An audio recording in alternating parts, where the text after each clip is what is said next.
Next. Welcome to T4G Sports. Today we're going to talk about the ACC and how the ACC is pretty much done. It's just a matter of time, and the ACC knows this.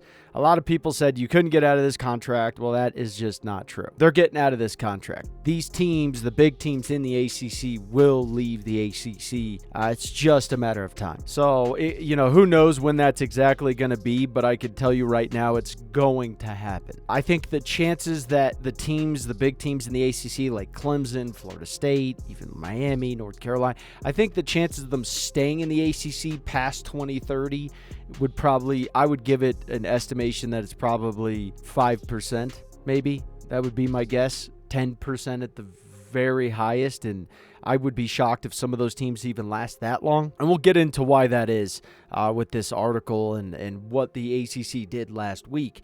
Now, another bit of news here. The reason we have not been posting as much, which we do apologize for, but we've been working on a video game, and it's very exciting. A lot to it, and it's very, very difficult. So as we keep moving into the future, we will show you guys more and more. So exciting things to come. Now, without further ado, make sure to hit that like button, subscribe, click the notification bell, and let's jump into this video. So Florida State and Clemson voted on Tuesday on an agreement that ultimately resulted in the settlement of 4 ongoing lawsuits between the schools and the ACC and a new revenue distribution strategy that would solidify the conference's membership for the near future. Keyword, near future.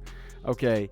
Also, I want to add that if you're the Big Ten and SEC, you're Tony Petitti and Greg Sankey, you might want to be very careful because when I mean careful, I mean you might want to strategize. Okay, because the Big Ten teams, the giant brands of the Big Ten, like Michigan, Ohio State, Penn State is up there, USC is up there. Those giant brands, they just saw this happen. Okay, and I highly doubt that those Big Ten teams really, just out of the kindness of their heart, want to keep giving their hard-earned money away to Purdue and Northwestern and Maryland and Rutgers. I don't know if they want to do that. I think the same thing goes for the SEC. You got Georgia, you got Alabama, you got Texas. Oklahoma's up there to a degree. You got LSU. You got some big brands there that might say, piss off Vanderbilt. Missouri, yeah, you're not bad, but we really don't want to give you the same amount of money. Arkansas, Mississippi State. Like some of those ones are just, their brands really aren't that massive. And so some of these big members of these conferences could ask for the same thing. And in reality, you're only as strong as your generals. So if I'm the Big Ten and SEC, I would be strategizing like hell because I think that you guys could be next. Now, they're calling this brand initiative, and it is based on a 5-year rolling average of TV ratings. Though some logistics of this formula remain tricky, which is very true, including how to properly average games on the unrated ACC network or other subscription channels. The brand initiative will be funded through a split in the league's TV revenue, with 40% distributed evenly among the 14 longstanding members and 60% going towards the brand initiative and distributed based on TV ratings. Now, this is where it keeps getting more interesting. Top earners are expected to net an additional $15 million or more, according to sources, while some schools will see a net reduction in annual pay of up to about $7 million annually, an acceptable loss, according to several administrators at schools likely to be impacted, in exchange for some near-term stability. Yes, it really is very near future-esque, okay? This is not a long-term solution, okay? So if you're someone who's getting into this and doesn't know a whole heck of a lot about it, really don't lie to yourself and tell yourself that this is going to last the sands of time. That's not going to happen. It's going to begin for the coming fiscal year, this brand initiative, all right? The brand fund combined with the success initiative, which is a very important fund approved in 2023 and enacted last year that rewards schools for postseason appearances, would allow teams that hit necessary benchmarks in each to close the revenue gap with the ACC and Big Ten. possibly adding in the neighborhood of $30 million or more annually should a school make a deep run in the college football playoff or NCAA basketball tournament and lead the way in TV ratings. Now, as a result of their inclusion in the college football playoff this past season, SMU athletic director Rick Hart said, the Mustangs and Tigers each earned $4 million through the Success Initiative, which is good. The problem is Florida State didn't go to the playoff. Okay, so you have that. Both your teams, your best teams, got wiped out. Clemson's not recruiting at a high level anymore. Their last composite ranking was 26th this last year. They had 18 total commits. They're recruiting at the same level as Maryland. Okay, not good. And it's getting worse and worse every single year because their NIL is just not up to par. So they still want to recruit at a high level because it's Clemson, right? It's pretty simple. But they're just not able to continuously land a top 12 class anymore. So they're getting the same talent, but they're getting less of it, which is pushing them down the charts. Because I've not seen Dabo Swinney recruit with Clemson a 26th composite ranking class with 18 total commits. And the problem is you have other schools like Wisconsin, Maryland, Missouri. You have other schools up there, even Mississippi State, that are recruiting at the same level as Clemson right now, but they're also getting more players, more three-star players. So the other problem is that, yes, you did make $4 million for going, but even though you made $4 million for going, you still did not make as much as some of the teams in the Big Ten, as all the teams in the Big Ten and SEC who didn't even go. So, unfortunately, it's just not sustainable. We told people this like 4 years ago or something, and people didn't really want to believe us, but we kept telling people, like, the ACC is going to crumble. It's a matter of time, and Notre Dame's not going to join the ACC. And then once the ACC crumbles, then Notre Dame's then going to join the Big Ten because they're really not going to have any other choice at this point. And we'll get into that in a separate video, but Notre Dame is going to join the Big Ten at some point in time. Their freedom as an independent in the independent conference is going to end. It's just a matter of time. We're telling you, no matter how you crunch these numbers, it just doesn't look good. It really just does not look good for the ACC, and no matter how you slice it. So we're not going to read you through all the boring details of it, but they used to have to pay, right? The Florida State's attorney said that they could have meant paying as much as $700 million to leave the conference. The ACC countersued both schools to preserve the grant of rights agreement through 2036. So basically, they would have had to pay, before this settlement, they would have had to pay $700 million, which a lot of people talked about and said, well, good luck paying that. How are you going to get out of that? One way or another, I always said, they're going to get out of this. They have to get out of this. What is the price of death? Like, you have no choice. It is litigation up the ass, or you're going to come up with the money. And they chose litigation up the ass. That's what they chose. And it worked. So although the settlement will not make substantive changes to the grant of rights, it is expected that there will be declining financial penalties for schools that exit before 2036. With the steepest decreases coming after 2030. They know they're leaving because that is also when the Big 12 and the Big 10 come up to their new contract. Also, the Big 10 can accept some of these members earlier, and they can renegotiate their TV contract deal from my understanding. So they know that 2030, that time, at least these teams are probably going to be exiting. That's the for sure thing. If not, they're going to have to come up with some more money, okay? Because the amount starts to drop tremendously. The specific financial figures for schools to get released from the grant of rights were not readily available, but the total cost to exit the league after the 2029-2030 season is expected to drop below $100 million. I've seen some other sources say around $75 million or so is where it stops. It's really interesting. So the current language would require any school exiting before June of 2036 to pay 3 times the operating budget. Figured that would be about $120 million plus control of the team's media rights deal through the conclusion of the grant of rights.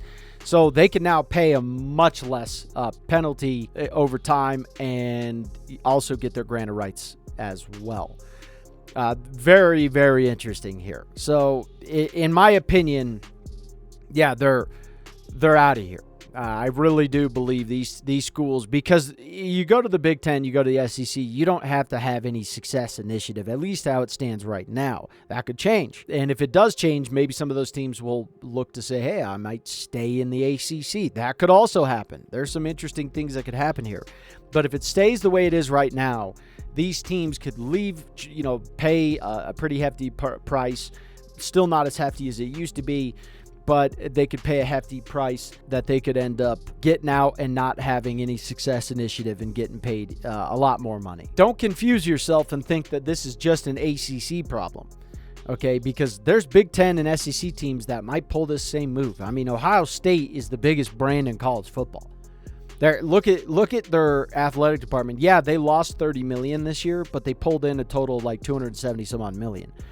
Okay, they have almost as many sports programs as Navy and Stanford. And so their football program is paying all of those programs. All of them. They're paying for all of them. Okay, and in Title IX, you have to pay, you have to keep those sports programs afloat. However, in my understanding is that you have to keep them afloat when they are a sports program, but it doesn't mean that you can't cut sports programs. Do you get where I'm going with that? So I'm not saying it's good or bad or anything like that. I'm just telling you what my understanding is, so that they could actually cut sports programs and kind of follow suit of the SEC teams, the Southern schools, and just say, we're going to become a major football school and cut those other. I mean, could you imagine Ohio State with even more money cutting sports programs, and on top of which then turning around and doing a brand initiative and then a success initiative on top of that? Holy crap, do you know what kind of money? They would pull in more money than any school when it comes to sports revenue. It wouldn't even come close. And then you got Michigan, and then you got Penn State, and then you got USC, and then on the opposite side for the SEC, you got Texas, who's already done this before. They wouldn't have shared any of that money. I mean, you look at Texas and Ohio State and Penn State, right? Prime example, those three schools. And Notre Dame doesn't really count because they're not in those two conferences yet. But you look at those, they had to split with all the SEC teams and all the Big Ten teams. Ohio State had to split all their money that they gained equally with all those teams. Okay, in this format, they wouldn't have had to do that. Do you know how much money they would have pulled in? I mean, it would have been insane.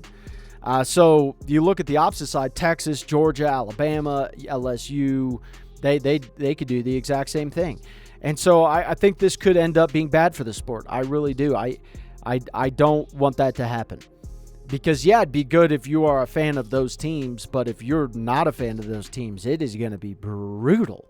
Because the playoff is literally going to consist of the same teams every single year, because they're going to pull in just the most amount of money. And you're to counteract that, you're going to really have to just spend a lot of money. You're going to have Phil Knight be dropping bombs with his checkbook, and you're going to have the same thing in other schools. Now, it can be done. Without a doubt, it can be done. But if you look at Notre Dame, like Notre Dame pulled in a lot of that money and kept a lot of that money. Okay, and that's why they're not having to join a conference. So if you do the same thing, yeah, I mean, it's to me, I think you'd kind of be crazy not to do it if you're one of those schools. But at the same time, I think it's incredibly bad for the sport. I just don't think it's good for the sport. And then it leads you to the next point. Okay, so what if Big Ten teams do that? What if Ohio State does that? What if Michigan does that? Penn State and USC, what if they do that? And they pull money away from Purdue and Northwestern and Maryland and Rutgers, and they say, hey, screw you. And the same thing happens with the SEC, and they say Vanderbilt, go kick rocks, and Mississippi State, and those schools, they're like, yeah, you're cool, but you're only cool because of us. Then what's the next phase of that? Well, then it's like, well, why are we keeping you anyways? We could just cut you. Okay, we can get rid of you out of our conference because we're already pulling money away from you. We've already said you're not very valuable, and we're going to rip money from you. That whole, you're a part of the Big Ten, you're equal. Bullshit. Same thing with the SEC.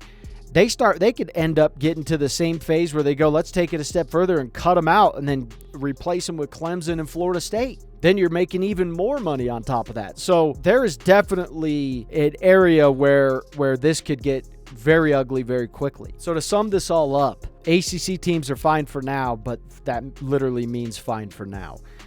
On top of which, you just woke up the sleeping giants of schools that realize that individual schools have a lot of power. And if they start getting together, they could rule the SEC and the Big Ten. And that's a scary thought. On top of which, they could start kicking teams out of their conference because they'll say, hey, we already pulled money from you. You guys aren't doing enough. We're going to kick you out and replace you. That could definitely happen. That could 100% happen in the future. So some of these teams, if you're not, carrying your weight, they're going to probably boot you, in my opinion. I don't know when, but at some point in time, it's not going to shock me if they're like, hey, Big Ten parts ways with Purdue and Northwestern. And the same thing could happen with the SEC, and they could say, hey, Vanderbilt's gone, and it wouldn't shock me at all. And on top of which, you got Notre Dame out there. Notre Dame, when the ACC crumbles, then what happens to Notre Dame? You're going to just hope that the Big Ten and SEC teams play you at the kindness of their heart and give you all that money? I don't know. I don't see that happening. If they're not being so kind now, these teams, what makes you think they're going to be kind to you just out of the kindness of their heart? I don't see that happening. You have Greg Sankey already complaining at the fact that, well, the playoff is all constructed based upon records anyway. So why should we play more SEC teams? And he has a valid point. He has a valid point there. I still think it's a cop-out because they've been doing it forever. It's bullshit because you guys have been saying forever about how competition sucks anywhere else beside the SEC, and then 2 years in a row you guys get blasted. And it just doesn't look – the optics don't look good because what you've been saying it is not true. It hasn't been for 2 years straight. It hasn't been true. Not even close to true. The only team that was, the team that led the SEC last year in the playoff wasn't even an SEC blue blood, for Christ's sake. So I think that's a little bit of a cop-out, but he still has a somewhat of a point. Then what happens to Notre Dame? I think where this is headed is it's going to head to an NFL model, and I think a lot of people said for a long time, well, the college football can't compete with the NFL. And I don't really agree with that because that's with the current model that we have. But imagine if the Big Ten and SEC merged, took all the best teams, and you just saw the best teams playing each other, Ohio State versus Georgia during the regular season. And then it was like Notre Dame versus, Penn State. And you had all these best teams playing each other every week, and you didn't have like teams playing Appalachian State and Marshall and blah, blah, blah. And all those teams, no offense to Marshall, they're a pretty good program, but brand-wise, you're just not that big and you don't get as many five-star players. Imagine how much money they would make then, and then you go to the college football playoff and it's all the best teams, all the best brands, too. You're making so much money, it's insane. So where this is headed is kind of crazy, in my opinion. Let us know what you guys think in the comments below.